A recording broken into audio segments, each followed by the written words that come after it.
আমি এই ইলেকশনে ভোট ডাকাতি দেখেছি, আমার ঘাড়ে বহরে হামলা করা হয়েছে। আমি কি এই ইলেকশনের জন্য নিজের রক্ত জড়িয়েছি? আমি আজকে স্বরাষ্ট্রমন্ত্রী আছেন, মাননীয় প্রধানমন্ত্রী আছেন, আমি এখানে প্রশ্ন করি, আমি কি রক্ত জড়িয়েছি? আমরা রক্ত জড়িয়েছি বলে আপনারা আজকে সংসদে প্রধানমন্ত্রী স্বরাষ্ট্রমন্ত্রী হয়েছেন। রক্ত ঝরার পরে, রক্ত জড়িয়ে গুলিবিদ্ধ হয়ে 3 দিনের মাথায় গুলিবিদ্ধ হয়ে, দয়া করে থামুন। মাননীয় সংসদ সদস্য, আপনার বক্তব্য অব্যাহত রাখুন।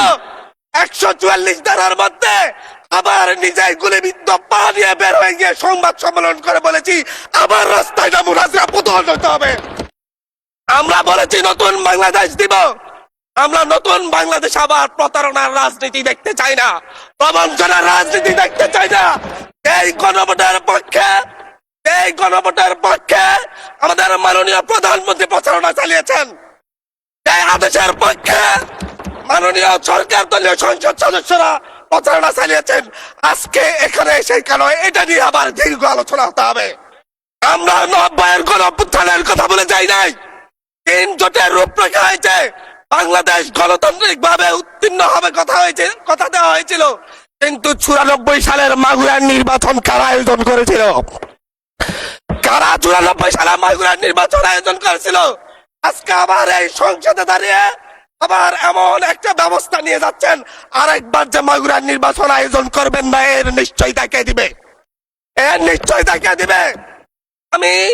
আমি আমার সবচাইতে কম বয়সী প্রার্থী হিসাবে প্রার্থীটা জমা দিয়ে এলাকায় গিয়েছে প্রচারণা করতে, 3বার হামলা শিকার হতে হয়েছে।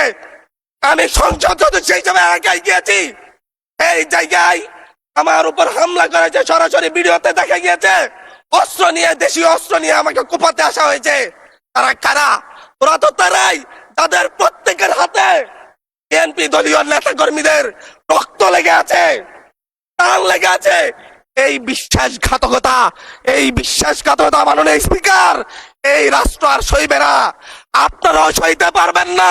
বিশ্বাসঘাতকতার মূল্য এই দেশে আবার দিতে হবে আপনাদেরকে।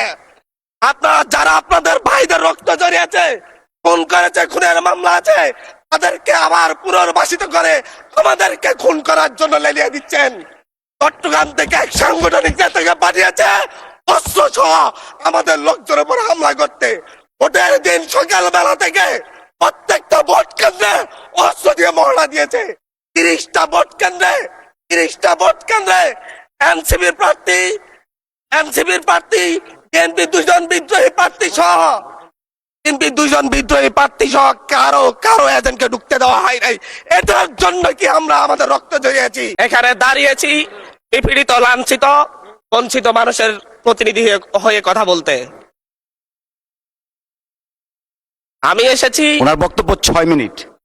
মাননীয় স্পিকার, আমি বুঝতে পারছি না সময়গুলা কিভাবে বন্টন করা হয়। সরকার দলের হলো 8 মিনিট, বিরোধী দলের হলো 6 মিনিট, এভাবে তো কথা বলতে পারবো না। মাননীয় স্পিকার, পাশাপাশি আমি এই সংসদের সর্বকনিষ্ঠ এমপি, বাংলাদেশের ইতিহাসের সর্বকনিষ্ঠ এমপি। আমি এখানে দাঁড়িয়ে আপনারা যে জেনজির কথা বলেন, সেই জেনজির প্রতিনিধি হয়ে আমি সংসদে কথা বলতে আসছি। আপনি যদি বলেন যে জেনজিরা কি চাই, আমি বলছি জেনজিরা 72-এর সংবিধান আর চাই না। আপনি যদি বলেন জেনজিরা কি চাই, আমি বলতে এসেছি জেনজিরা এটাই চাই, স্বাধীনতার 30 বছর পরে জন্ম নিয়ে আমার মতো যারা সন্তানরা রয়েছে, তারা কেন ভোটাধিকার পাই নাই, তার জবাব চাই।